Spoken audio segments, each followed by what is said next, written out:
So yeah, first off, I love the book a ton. Well, the graphic novel, and Thank you very much. yeah, That's nice to hear. and I'd kind of, I guess, a lot of my questions.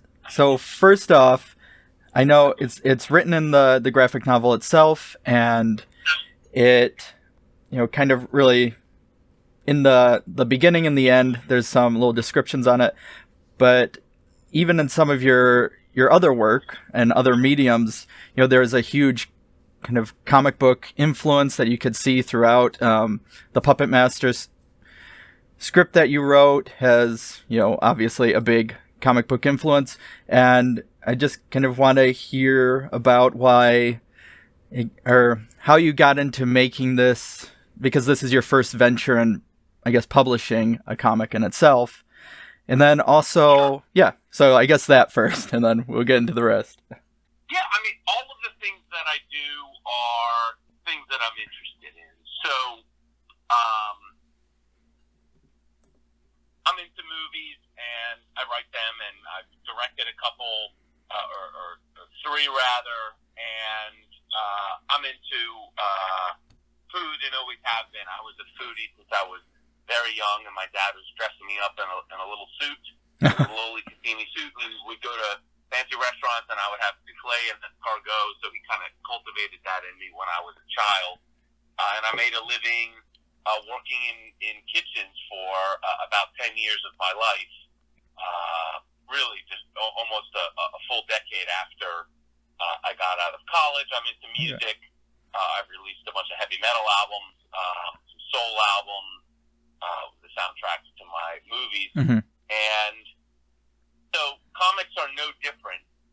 And in fact, the strong interest in illustration really predates all these other interests, except perhaps food. Okay. Because, well, you're accustomed to that your whole life. But I've been interested in illustration, whether it's animation or comics, for most of my life. I became a pretty regular comic reader probably around the time I was 12. Okay. But this was in the 80s. And as with all of these things that I'm really interested in, I learn a lot about the medium and check out different genres, and eventually come up with a game plan for what I would do were I to make one. Okay. And in the case of comics, I'm coming at this later in life. Certainly, I don't know that there are that many 46-year-old novelist directors who launch into their first comic, at that stage of their lives. But it was something for me missing insofar as I knew I wanted to do something that was illustrated, and I have a strong interest in comics, and I have a strong interest in animation. Okay. Concurrent with my whole Hollywood screenwriting career and directing these movies and publishing the 6 novels that I have out at this point, I've been pushing every little access point I have into the world of animation. It just hasn't happened. Okay.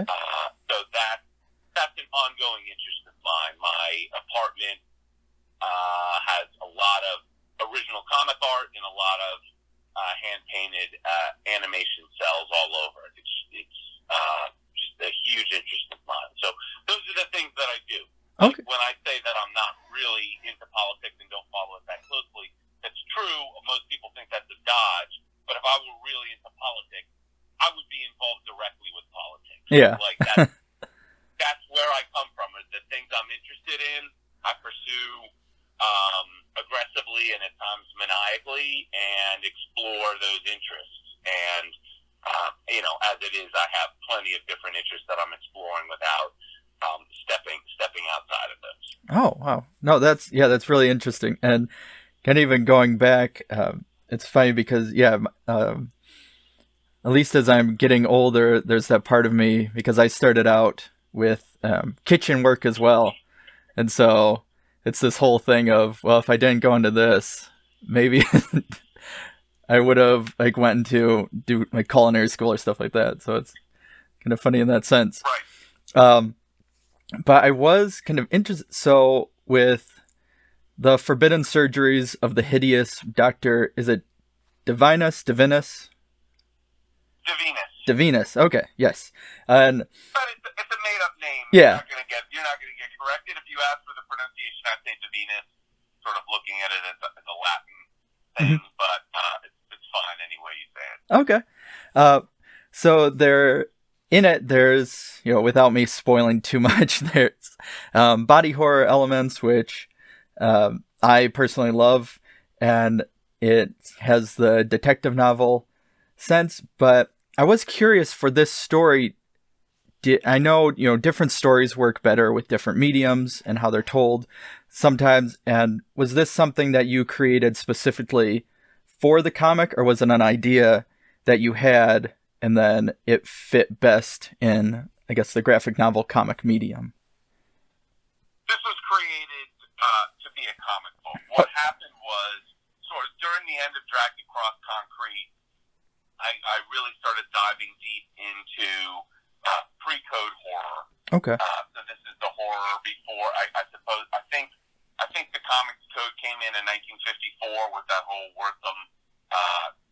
Frederick Wortham trial business. Mm-hmm. And so there's a period leading up to that where comics were getting more and more bizarre, more and more violent, more and more depraved, with the most famous being the EC trio. Yeah. Tales from the Crypt, Haunt of Fear, Vault of Horror.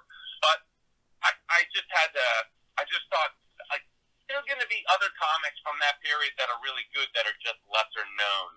So I read thousands of pages of these things, sort of from the end of post-production in Dragged Across Concrete till after the premiere, and really dove deep in that. And I remember I was actually going to Las Vegas to record the OJs for the songs that they sang in the Dragged Across Concrete soundtrack. And I was sitting there reading this magazine, It's Haunted, and The Claw, and all of this horror stuff from the 40s through the 50s, and just decided, okay, I need to do a comic, and it's going to be horror.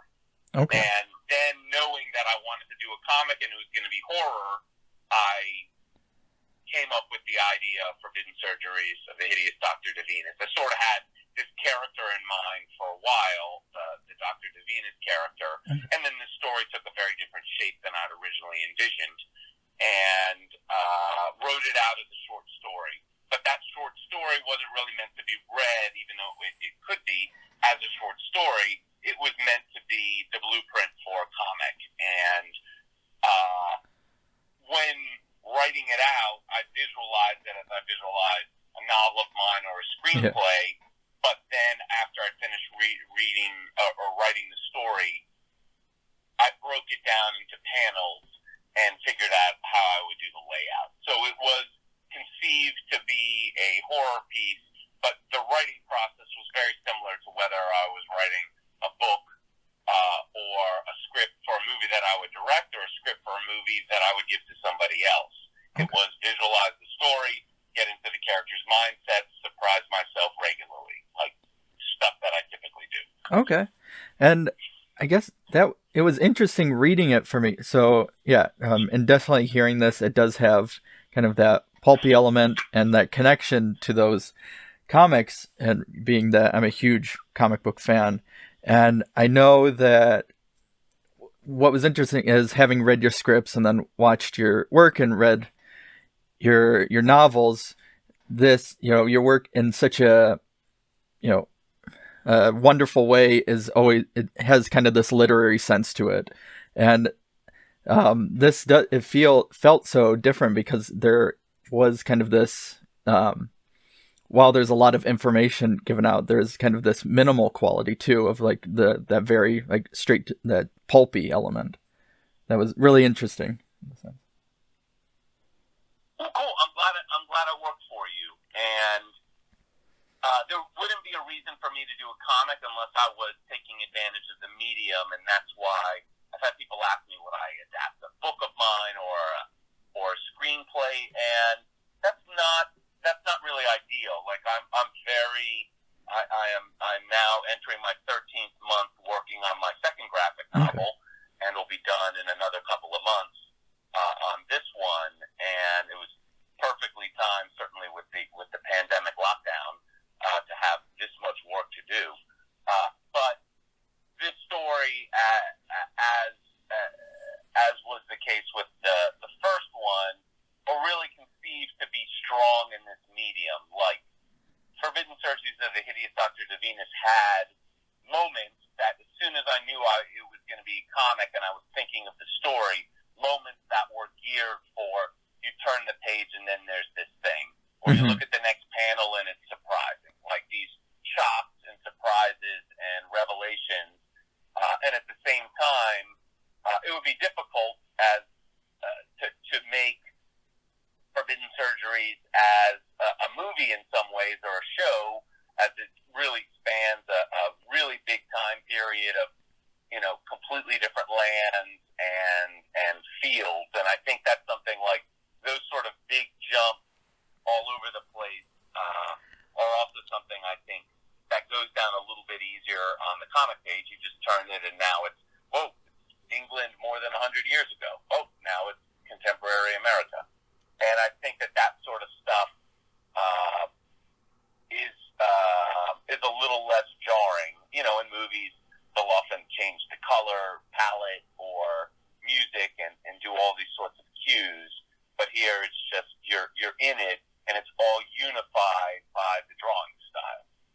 Yeah, and that's interesting that you really talk about, because a lot of times, especially with horror comics, it seems like I've had kind of this debate with people where they say, well, horror in the sense works best as a book or as a movie because you can either dive deeper into the intellect, or you can have the flash of like a jump scare. And especially reading over the past several years works like Junji Ito and others, of having that you can have almost a jump scare or a surprise with that page flip that I think people don't realize. And it's great to hear you talk about it too. Yeah, I mean, Junji Ito is certainly, if there's a list of 10 people that I was thinking about most often when I was conceiving this book and drawing it out, he's certainly on that list. And yeah, there's something different. Like, I don't know that you put down a horror comic and you're shaken the same way a terrifying movie would shake you. And there's a reason I make movies and deal with all of the hardships and all of the not creative elements that go along with that. And I think that's a very vivid and enveloping medium. So you have that terrifying experience, but the intimacy of a comic, that this image is only inches from your face. Like some of those panels in the Junji Ito comics and some of these older horror comics I was talking about, like that's something when you open it and it's,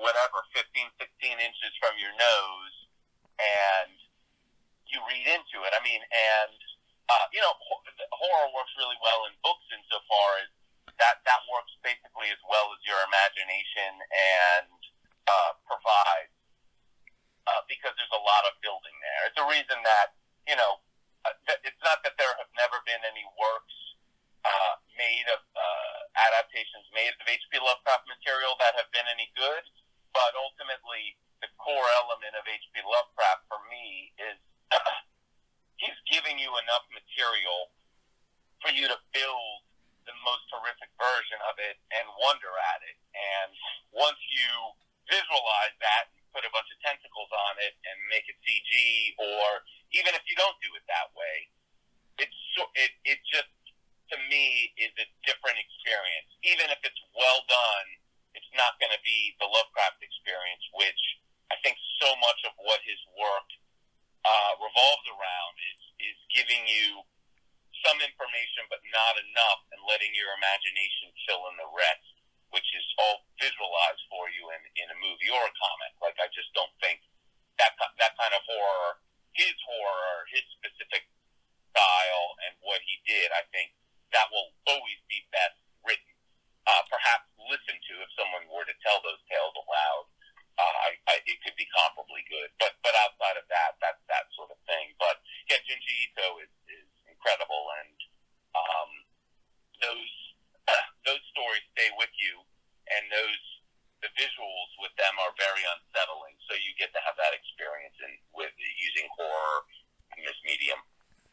Yeah, no, exactly. And I know our time is wrapping up, but it was such a pleasure to really just briefly talk about the this graphic novel, which, yeah. I've got time. Oh, I've got okay. time for one more question. If Okay. you want to fire away. Yeah, sure. No, I guess it was kind of just asking about the upcoming project, and then, yeah, just well, why not? We'll get into instead. I know the illustrations and a lot of which I know you did, and the artwork, and kind of some of, or not some of, it has kind of that underground comic element that I loved. And was going into that kind of a conscious decision, or like how do you want to approach like illustrating it? So I wanted to be realistic. Okay. And if I had to, no, sorry, not in that the art was realistic. I wanted to be realistic about my abilities as an artist. Okay. And if there's one comic book I'll point to that was the door opener to me doing this comic, it's a comic called Wimbledon Green by the Canadian cartoonist Death, and it's incredible. I think it's the best comic written. It's the best comic that I've read that's been published in the last 20 years. Okay. I think it's brilliant. It's brilliantly told. The illustrations are very, very simple, and I think he even gives a disclaimer in the foreword that, this is just from my sketchbook. This isn't really finished art, but the story comes across, and it is it's humorous. It's emotionally engaging. There's really good mystery. There's some exciting parts. There's quite a bit of pathos, and it all works together beautifully. And so I read that book, and I said, well, these illustrations are really simple. I could do something at this level, not as consistently as he does it, but I looked at those drawings, and I knew that wouldn't be beyond my abilities right now, because I used to draw a ton as a kid, kind of through high school, and then I took some animation courses in college, but I haven't drawn that much in the past 20 years. And looking at Wimbledon Green, I said, well, here is the comic that I would rank above many, many, many, many, many comics that I've read that have more detailed and more striking artwork.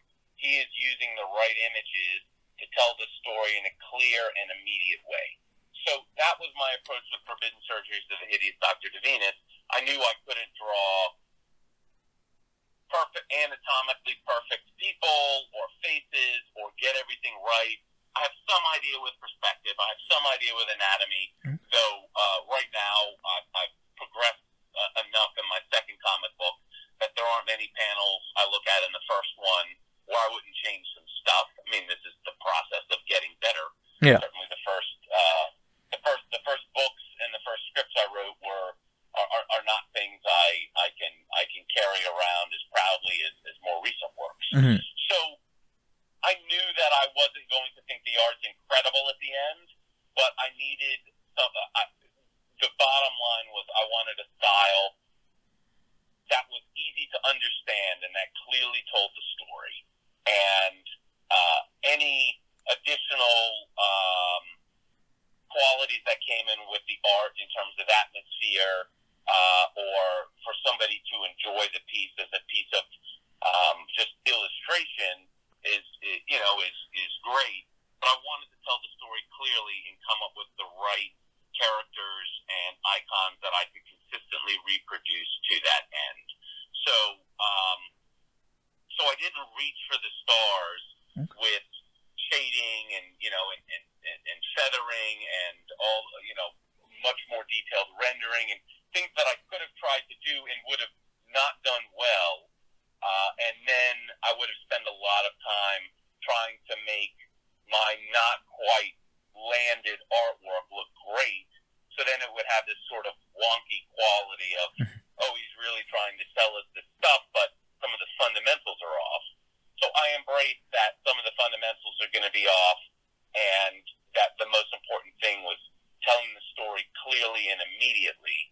And I look at comic book art in two ways. One is, how clearly and effectively are you telling the story? And then the other way is, how nice are the illustrations as works of fine art. And in the first category, I think I did well. Like, I think the story reads quickly with an immediacy, and people I know who never read comics read it and understood everything right away. And the first person who read it actually teaches comic book illustration at college, and he said, yeah, everything is absolutely clear. I wanted all the characters distinct from one another. I wanted the actions clear, and I didn't want people to look at illustrations or story beats and be puzzled. And I wanted to tell a lot of it visually. Like, there were a lot of pages with very, very little dialogue. Yeah.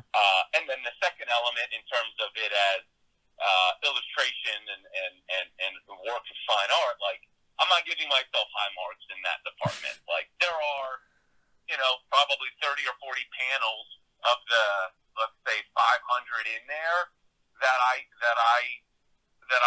pretty proud of, but that's not a high percentage in terms of that. But I do think I effectively told the story, and anything that wasn't clear, I redrew and made that my priority. So that was how I came at the style. It wasn't necessarily like I wanted to look indie. So, well, this is something I can do consistently throughout the book. Okay. And that will clearly tell the story and give me this experience. And then my second comic book, I will develop my style and get better. And I think that that's the case. I think probably the best pages of the first comic are probably not as good as the weakest pages in the second one. In terms of that fine art quality, there are different kinds of stories, and people may like the first one better or may like the crude charm of some of my amateurish mistakes more than me getting anatomy better in the second go round, and that's fine. Like, there's some artists, fans, directors, authors who I like their cruder work more than when they got more refined. But it's not that my second work is refined; it's just better done than the first in terms of the fine art quality. But that's it. That's how I came about it. So I'm gonna have to hop off. Okay. Yeah, it was great having you. Yeah. And yeah, thanks for the support. I'm glad you enjoyed it, and I appreciate the kind words you've said. The comic is slowly getting out there. The responses have been far more positive than I expected them to be. Pretty much every review I've seen at this point has been positive. So that's nice and encouraging, especially as I am, over a calendar year drawing my second one, and looking towards the end of this and hoping that one of my various film projects comes together with all of the cast and financing to do in the coming years. So we'll see what lands. I don't have any specifics on the latter yet, but a few projects with some momentum, and I hope to have an announcement about that stuff soon. Okay. Yeah, thank you so much. And again, it was a real pleasure, and we'll always love to have you come and chat more about comics, because I love talking about them. But thank you again. Cool. Yeah, absolutely. Feel free to shoot me. You have my email, so I'd be curious. Hearing you talk, I'd be curious what some of your favorite comics are. Okay. And it's always great to see a list like that, especially if I can discover something new. Okay. Yeah, definitely. Yeah. Cool. Okay. Thanks. Have a good one. You too. Bloodhound Pix podcast is part of the Morbidly Beautiful podcast network. Produced by Josh Lee, Craig Drum, and Kyle Hintz. Music by Raymond Seed. Editing by Kyle Hintz.